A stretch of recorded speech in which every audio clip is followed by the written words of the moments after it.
Klama Amitla Hupachasat Hushaklasat Nu Chalnath At Histakshitla Suma As.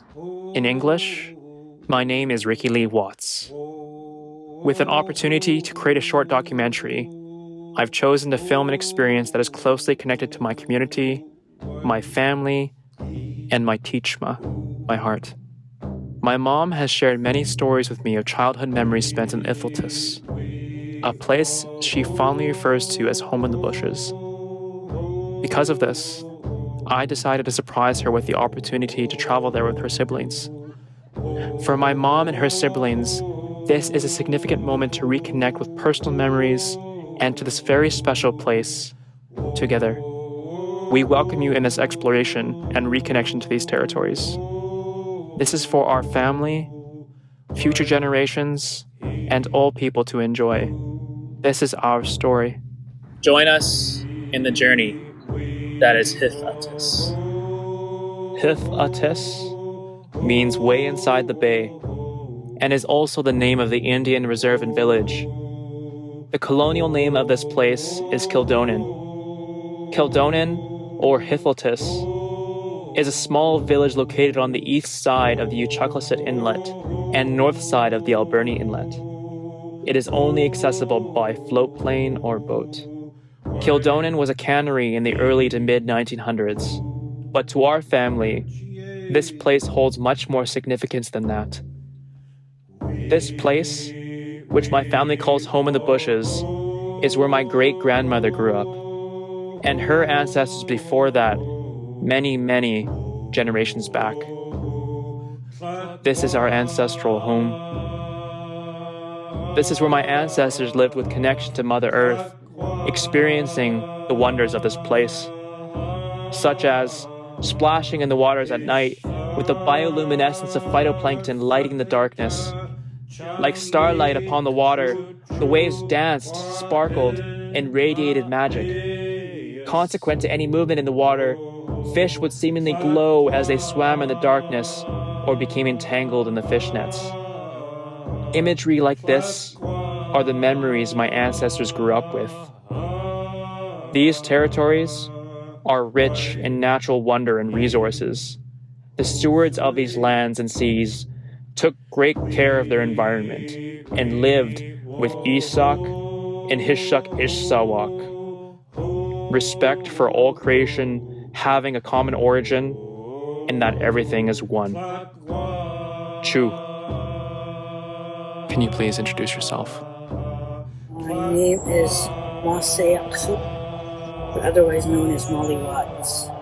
We are all from Ehłateese. We all grew up down in Ehłateese. A lot of really, really good memories down there. My name is Corinne Watts, daughter of Freda Cootes. My grandparents were Fred and Jenny Cootes from Ehłateese. We klama Chakwasik with them. Ehłateese. So Freda Cootes was my mother. Tisha Hamilton and Walter Watts, known as Chubby, was my father. Grew up Ehłateese. All my history and knowledge I have inside me, majority is Ehłateese. That's home. It always will be. No matter where you go, our heart is home.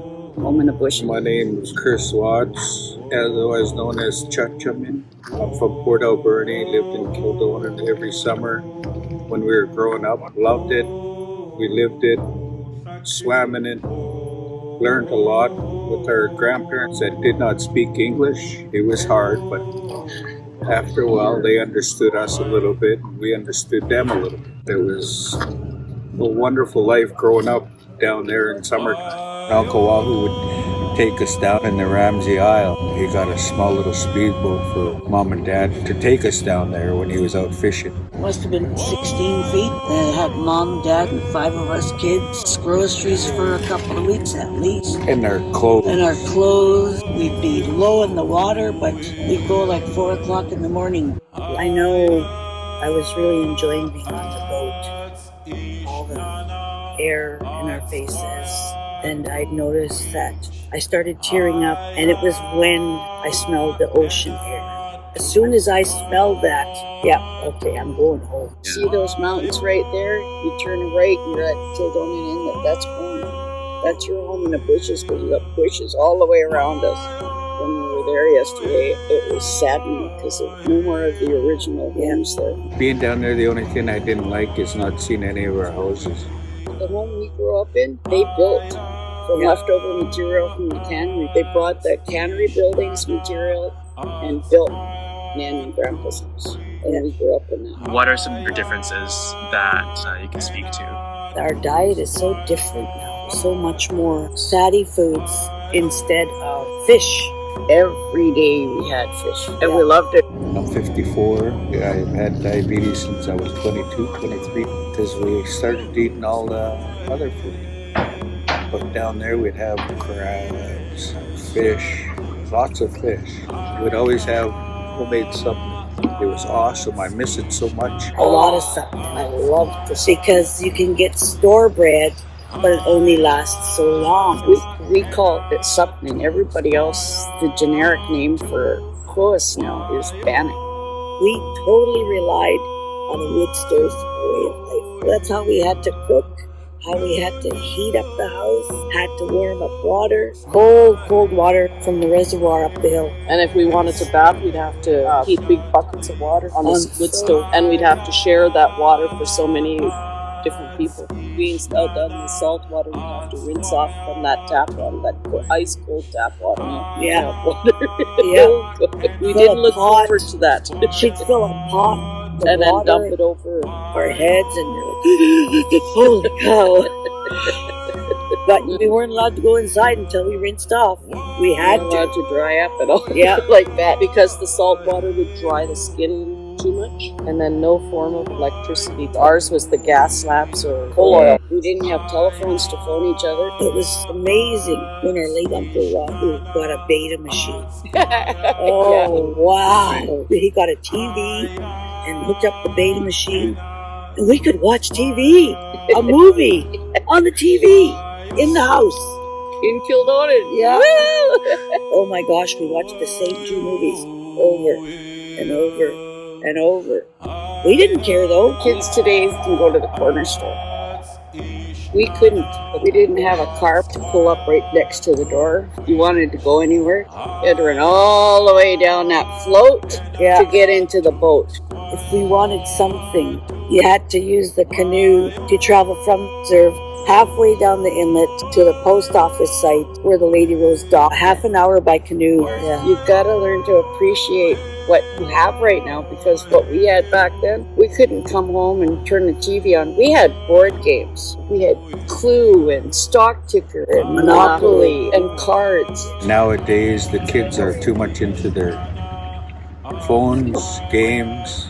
We didn't have none of that. We had our own games, like board games, but we'd always be outside. I remember when we were little, we used to fish around the poles for perch, shiners. During low tide, we'd go and walk the beach and pick crabs, little crabs used for the perch. That's our bait. A string and a hook with the crab on the hook for the perch, and the perch would catch him, and bam, would have a perch. Bring them to Naniela. She would love them. And then our little forts on the front. Oh yeah. There was a little porch, must have been about 4 by 6, and we'd find pieces of wood, sometimes blankets, and make little forts for ourselves. Our forts. And we'd bring stuff in there to play with. Our dolls. Auntie Janet even made doll clothes. I jumped off that little porch once, jumped right onto a board that had a nail in it, and you had a rusty nail right in the foot. Ouch. You're down there, you gotta learn to, can't rush to the hospital for a tetanus shot or anything. We all managed to stay in that one little house. 2 bedrooms. So there'd be at least 15, 20, but we'd all managed to be able to stay down there. And maybe something that you miss from back then. One thing I miss the most is the peacefulness. Every morning you wake up and it's just peaceful, totally peaceful. For me, it would be the quiet. Just togetherness, being able to be in family. Just don't have that anymore. We always had an adult watching us. You knew there was somebody there that loved you. What makes Home in the Bushes special to you? Just remembering growing up down there. You always look forward to it. That's why I loved it being called home in the bushes. You're living the life in the bushes back then because there was no roads back then. Big thing for me is family. That's why it was so special.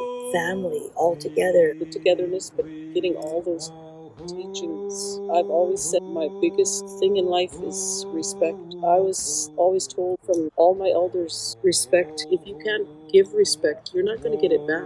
If you've got nothing nice to say, don't say it at all. If you don't want to be treated that way, don't you ever treat another person that way. Love and respect for everything. Family's family, and that's all you got. We talk to each other as much as we can because you never know what might happen the next day. Just coming back. All the family. Yeah. We got all our family here being together, and Yeah. we can't say that Clarence is with us. He's here. He's with us. Mom, Dad, Grandpa, aunties, uncles, cousins. They're all here with us right now. We grew up with them. They brought us here. We'd like to honor the late Clarence Watts, who was with us in spirit. How did it feel being there together? Honestly, the biggest gift you could have ever given us. And especially to be able to be all the four of us together. Yeah. Given us. We were all together going home. We grew up there together, the four of us. He was down there yesterday. His heart was full. He was so happy. He talked about this on our trip there. That was so heartwarming. It's been a hell of a long time. It was just overwhelming seeing the smiles on my sister's faces. You just go around the corner and then you see Kildonan and everybody's face just lit up. You can see it, they all smile. Wow. I wish I could be here more. I can feel the strength of just going around that corner. You sit up and you're thinking, wow, that's totally awesome. I love it. I'm glad you brought us down. I'm saying it's the best gift you could ever have given us. Was bringing us all together and down home. I mean, everything has changed, but just being there is awesome. Totally amazing. Auntie Emil said she'd never make it down, and then I said, can we take Auntie? She's the eldest one that's still alive. That was Fred and Jenny's child. She got help out of their helicopter and everything. She cried for so long. And she just kept saying, thank you. Oh my God, it's just... And that's how I was feeling yesterday. That same thank you. Because to go home, I've been back and forth home, but not with them. And yesterday was... We went home together. Yeah. Chris was checking for perch. Yeah. Laying on the float there. Yeah. God. Well, thank you. Shucks, kids. Click.